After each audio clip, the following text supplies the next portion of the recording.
नमस्कार विद्यार्थी मित्रांनो, इयत्ता चौथीची श्रावण महिन्यात ही कविता आपण आज अभ्यासणार आहोत.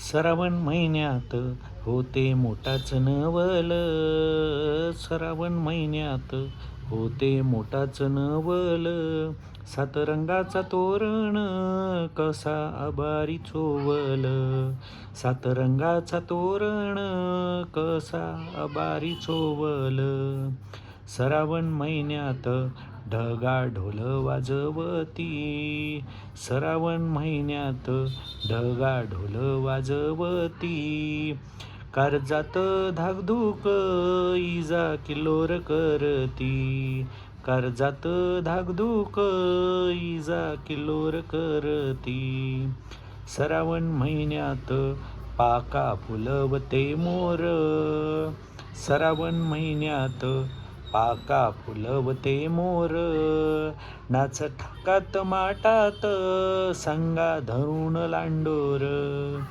नाच ठाकात माटात संगा धरून लांडोर, श्रावण महिन्यात पाणी भुरुक भुरुक, श्रावण महिन्यात पाणी भुरुक भुरुक, पाणी बेबक्याचा गाणा राती डुरुक डुरुक, काणी बेबक्याचा गाणा राती डुरुक डुरुक, श्रावण महिन्यात झाला पाणी भोवताल, श्रावण महिन्यात झाला पाणी भोवताल, धारा नाचत नाचत थेंबा धरतेत ताल, धारा नाचत नाचत थेंबा धरते ते ताल, थेंबा धरते ते ताल.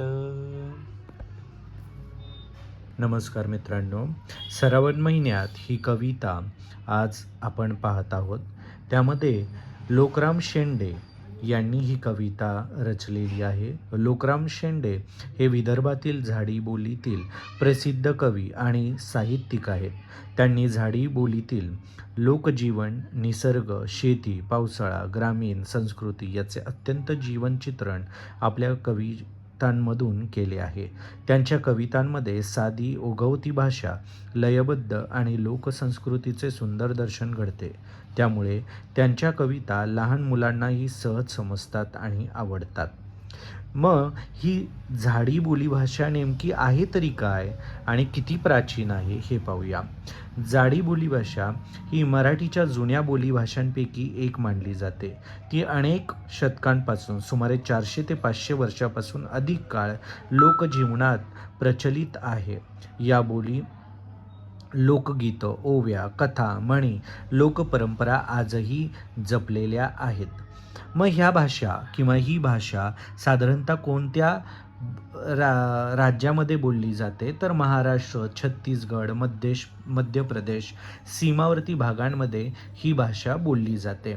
आपल्या महाराष्ट्रामध्ये गडचिरोली, गोंदिया, भंडारा, चंद्रपूर, गोंडपिंपरी परिसरात व नागपूरच्या पूर्वेकडील काही भागांमध्ये ही झाडी बोलीभाषा बोलली जाते. बोलीभाषा, मग बोलीभाषा म्हणजे काय तर झाडी बोलीभाषा ही मराठी भाषेची एक सुंदर प्रादेशिक बोलीभाषा आहे. ही निसर्ग, जंगल, शेती, ग्रामीण जीवनाचे जिवंत चित्रण यामध्ये आढळते.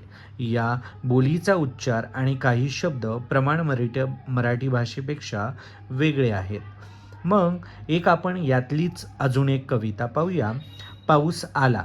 झाडी बोलीभाषामध्ये पाऊस आला झमाझम, रानभर झाला गमगम, चिमणी बोले चिवचिव, मोर नाचे थैथय, ढग गरजती गडगड, विजा चमकती लखलख, शेतकरी हसला भारी, धान्य येई घरोघरी.